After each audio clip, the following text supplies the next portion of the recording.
इस कार्यक्रम के पुण्यार्चक हैं श्री सरदार मल, श्री प्रदीप, श्रीमती वीना, श्री राजीव, श्रीमती सरिता, आरव, निसर्ग जैन, भल्ला परिवार। जय जिनेंद्र दर्शकों, मैं हूं शेफाली जैन और आप सभी का स्वागत है दशलक्षण महापर्व के मंगल अवसर पर प्रशम मूर्ति मुनिश्री अजित सागर जी महाराज, एलक श्री दया सागर जी महाराज एवं एलक श्री विवेकानंद सागर जी महाराज के सानिध्य में आयोजित किए गए श्रावक संस्कार शिविर के 12वें एपिसोड में मध्य प्रदेश की राजधानी भोपाल के बैरसिया में आयोजित हुए श्रावक संस्कार शिविर की इस पावन श्रृंखला में आज हम आपके समक्ष लेकर आए हैं 6 सितंबर को मनाए गए उत्तम शौच धर्म की अंतिम कड़ी के भक्तिमय दृश्य।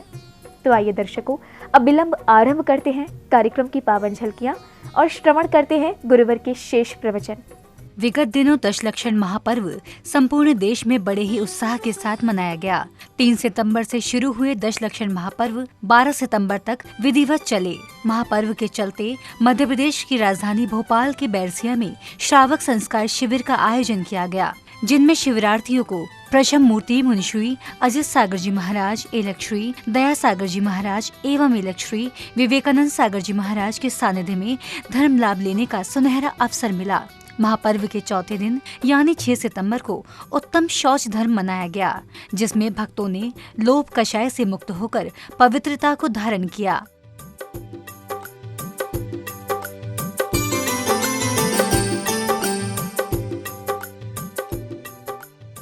पर्युषण पर्व में उत्तम शौच धर्म का शुभारंभ प्रतिदिन की भांति श्री जी के नित्यमय अभिषेक पूजन के साथ किया गया। इस दौरान प्रभु के शीश पर कलश कर रहे सभी भक्त अपने हृदय से संसार के सभी जीवों के कल्याण की कामना कर रहे थे।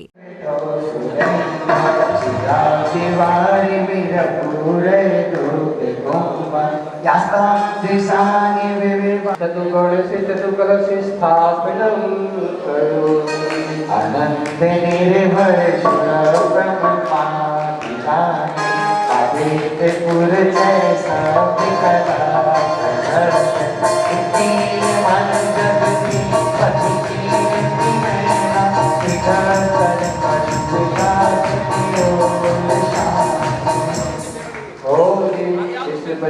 जिनाय अर्गम निर्विपांति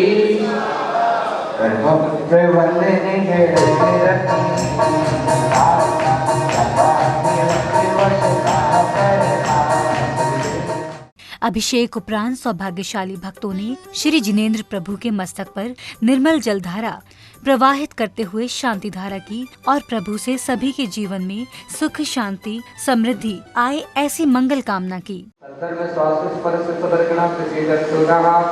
ओम श्री वर्तमान चतुर्विशतोरंतो भगवतः सर्वज्ञ परमकलांतेय अस्माकं समस्य श्रावकशेषी परिवार शांतिधारा कर्ता परिवार समस्त उपस्थित भव्यजना ये मुत्रंत सिद्धं सर्वंत सत्तरकारण से मुत्रंत सिद्धं विच्छद्गुणाः ओम नमो रते भगवते श्रीमंत पार्थिवकरा श्री रत्न तैरुपाद्रम तुजमूर्ते प्रभामंडल बनता है द्वादश कण सहितानंद चतुष्ट सहिता समसम केवल ज्ञान लक्ष्मी सोता है अष्टादश दो दशा चत्वार संयुक्ता प्रवेशी पवित्राय सम्यक ज्ञान से अभवय सिद्धार्थाय परमात्मे परम सका। अभिषेक पूजन के पश्चात परम पूज्य प्रशम मूर्ति मुनिश्री अजित सागर जी महाराज ने अपनी अमृतमयी वाणी से उपस्थित सभी साधर्मी बंधुओं को धर्म का मर्म बताया। गुरुदेव ने एक स्वर्ण मृग का उदाहरण देकर उत्तम शौच धर्म को समझाया। उस मधुर आवाज के प्रभाव से और संगीत के प्रभाव से एक स्वर्ण मृग,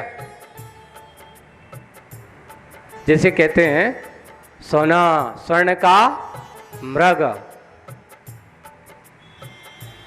उस आवाज को सुनकर के पंचेंद्री रहते हैं, ये भी संगीत पंचेंद्री होते हैं, इनके अंदर भी इस प्रकार की धुन और भक्ति संगीत का विशेष प्रभाव होता है। वो मंत्रमुग्ध हो जाता है और उस सेठानी की भक्ति को रोज सुनता है, सुनते सुनते, और जब तक भक्ति करता वो तन्मय होकर के भक्ति करता और संगीत को सुनता, और जैसे ही संगीत पूरा होता वहीं पर सेठानी के सामने वो कहता है एक स्वर्ण मुद्रा वहां पर छोड़ के जाता। स्वर्ण मृग है वो, कहां से आएगी? स्वर्ण मुद्राएं मिल रही हैं। स्वर्ण मुद्राएं वहाँ अब उस सेठानी ने देखा, देख कर के उठाए और जा कर के रखती जा रही है।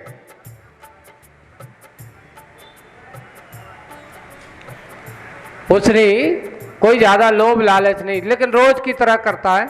करीब करीब 2 माह बाद सेठ जी वापस आए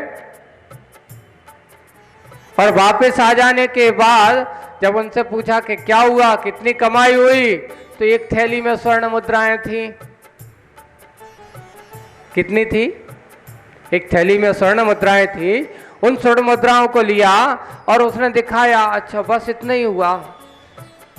इससे अच्छा तो भगवान की भक्ति का परिणाम ये हुआ कि हमने तो भगवान की भक्ति की, उसका परिणाम से ये हो कि देखो ढेर लगा। क्या लगा? और जाकर के उसने खोल दिया कि इतनी सारी स्वर्ण मुद्राएं। अब आदमी सोचता है, क्या सोचता है? कहाँ से आई, हम नहीं रहे, तुमने क्या करो, क्या क्या सोचता है? तरह तरह के विचार उसके मन में आते हैं। ऐसे समय में वो आदमी की दशाएं, लगता है कुछ गड़बड़ है। तरह तरह का संदेह उसने प्रश्न किया और प्रश्न करने के बाद उसने कहा कि ये कुछ नहीं किया, नहीं है तो आप देख लेना कहां से आती थी। और उसने देखा, देख करके विचार किया और विचार करके उन्होंने कहा कि अच्छा कहां से आती थी, कल बताओ। तो कल गए दोनों मंदिर और उसने भक्ति की और भक्ति की तरह रोज की तरह वो आया। मृग भक्ति पूरी करते हो, सेठ बिल्कुल चुपचाप देखता रहा और देखते देखते जैसे ही पूरी हुई उसने स्वर्ण मुद्रा दी और वहां से भाग गया। सेठ ने कहा ये तो बड़ी सही बात है, मैं तो दुनिया भर की सोच रहा था। लेकिन लोभी का आदमी है, लोभ विचारधारा वाला आदमी है। जहां ऐसा लोभ होता है उनके अंदर और ज्यादा लोभ का कोई अंत नहीं। अरे वाह, पता नहीं कितनी मुद्राएं होगी। पहले एक तुम लोगों ने एक कहानी, एक सोने के अंडा देने वाली मुर्गी की कहानी सुनी होगी। बिल्कुल वैसे ही कहानी दशा यहां हो गई। अब उसने ये सोचा, अब ये सोच करके विचार किया, आज आया और आज आकर के वापस कहता है, रात्रि में बैठा है और बैठ करके पत्नी से कहता है, यानी वो पत्नी को अपने मन के विचार बता रहा है कि देखो लगता है वो स्वर्ण मेघ जो होगा उसके पेट में तो हजारों की संख्या में स्वर्ण मुद्राएं होंगी। क्या होंगी? ऐसी जो होंगी, छोटे मोटा नहीं है। एक काम करो, रोज रोज को चक्कर क्यों रहा है, एक बार में सारी मुद्राएं निकाल ली जाएं। पत्नी कहता नहीं, ऐसा पाप मत करना। ये आप कथा, ये स्वर्ण में के कोई सामान्य मृग नहीं था, ऐसा पाप मत करना, इस प्रकार का कार्य मत करना, किसी को मारने के भाव मत करना। अगर ऐसा करोगे तो जो तुम्हारे हाथ में वो भी हाथ रहने वाला नहीं है। बोले उसने कहा, वो पत्नी ने कहा, वो चुपचाप तो रह गया, लेकिन उसने अपने अंदर की योजना बनाई। देखो क्या होता है। और उसने पत्नी ने कहा, अगर तुमने ऐसा कुछ किया तो ये तुम्हारा परिवार, तुम्हारा घर, सब कुछ क्या हो जाएगा? बर्बाद हो जाएगा। क्योंकि भगवान की भक्ति कर कर के जो अर्जित किया हो वो कभी आपका छूटने वाला नहीं है। और उसने समझाया, लेकिन वो समझ में नहीं आया। दूसरे दिन जैसे ही वो अपनी रोज की तरह भगवान की भक्ति अकेले गई, उसने उसके साथ नहीं गया, लेकिन ये इसने अपनी योजना बनाई। योजना बना करके वह मृग वहां पर आया उसकी भक्ति के प्रभाव से। लेकिन कहते हैं वो कोई मृग का रूप नहीं था, वो मृग के रूप में कोई देव था। कौन था वो?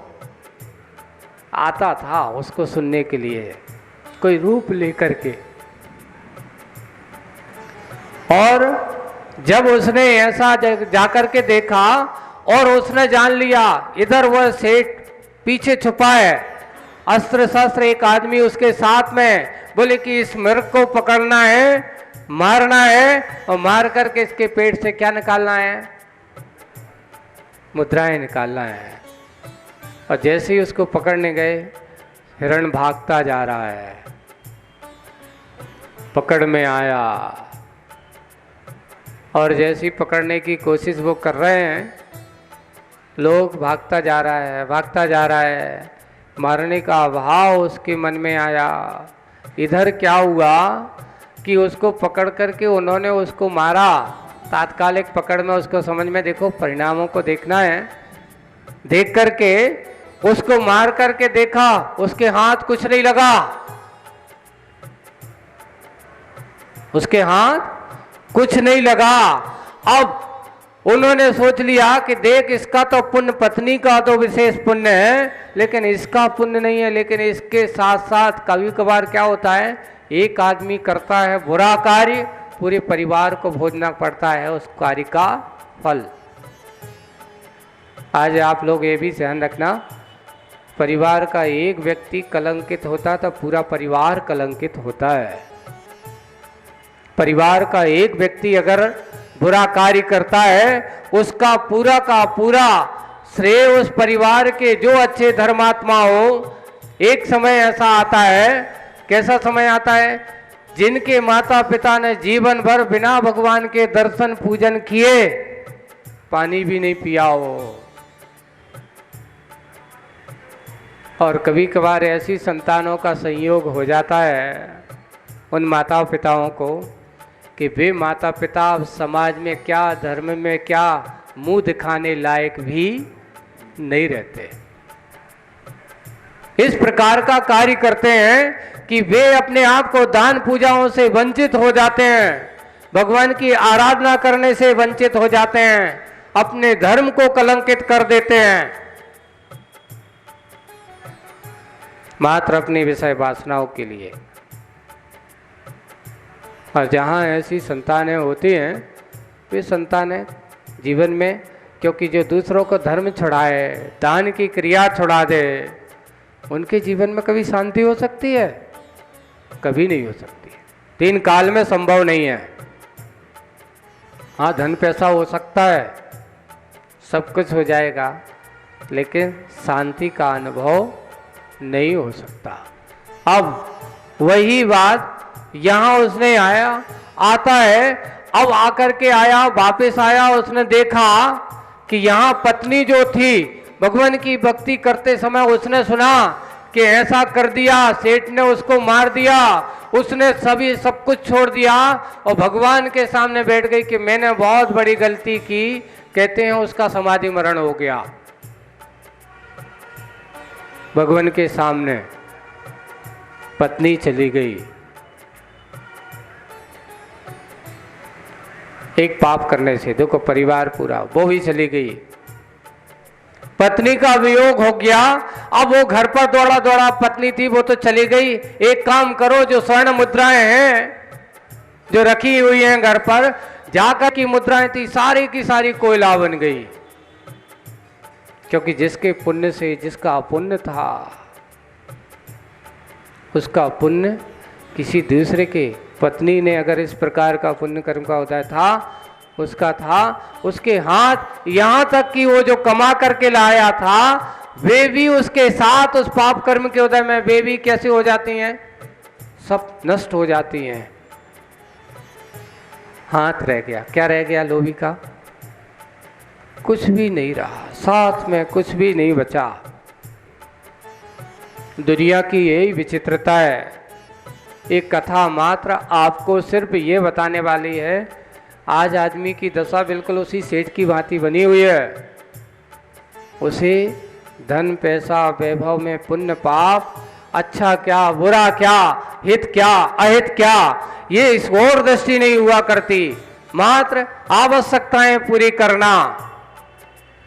अनिवार्य और आवश्यकताओं को बात अपन कहें, देखो जितना हमें जरूरी है उसको रखने में आदमी को दोष नहीं है,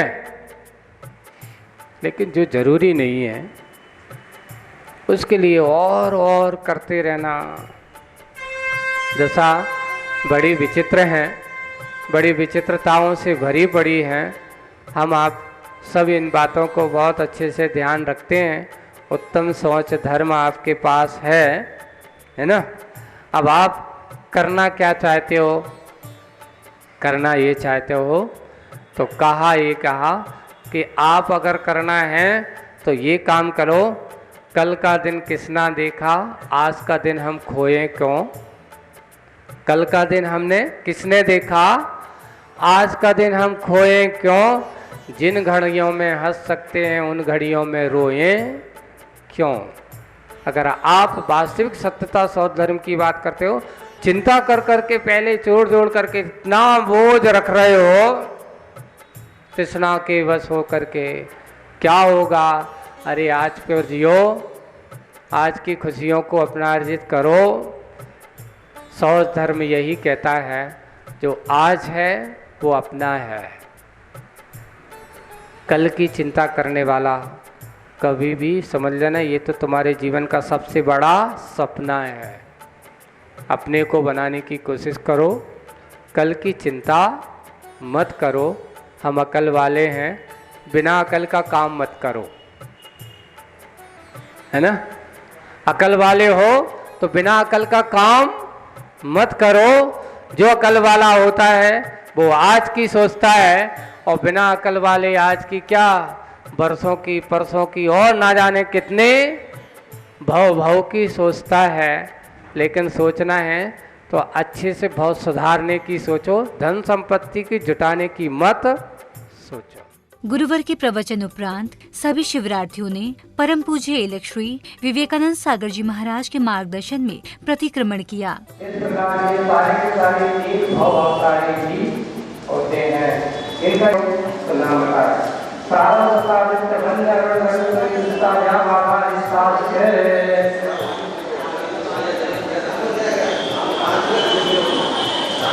आठ प्रकार के लोकांतिक देव होते हैं और उनकी प्रक्रिया है। आठ ही होते ऐसा नहीं, 8 प्रकार के होते हैं। लोकांतिक देवों की संख्या के बारे में कहा गया 4,07,806। ऐसा राजवार्षिक में इसका वो मिलता है कि कितने लोकांतिक देवों की संख्या होते हैं। और ये जो होते हैं लोकांतिक देव तथा श्रावक भी तीनों लोकांतिक पद को प्राप्त कर। उत्तम शौच धर्म की संध्या बेला में श्रावक श्राविकाओं ने जगमगाते हुए दीपकों से श्री जी और पूज्य गुरुवर की मंगल आरती उतारी। इस दौरान भक्ति में झूम रहे भक्तों की प्रभु के प्रति आस्था देखने योग्य थी।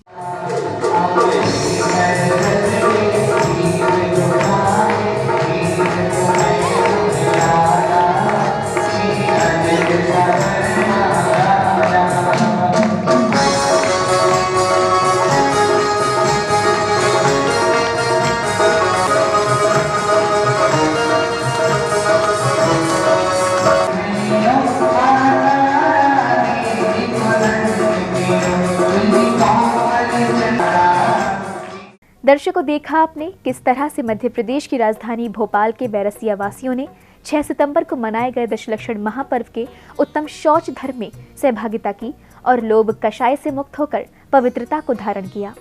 तो दर्शकों, वक्त तो चला है आपसे विदा लेने का। कल पुनः उपस्थित होंगे उत्तम सत्य धर्म के साथ। इसी मंगल भावना के साथ मुझे दीजिए आज्ञा। जय जिनेंद्र, और आप सभी देखते रहिए जिनवाड़ी चैनल। इस कार्यक्रम के पुण्यार्चक थे श्री सरदार मल, श्री प्रदीप, श्रीमती वीना, श्री राजीव, श्रीमती सरिता, आरव, निसर्ग जैन, भल्ला परिवार।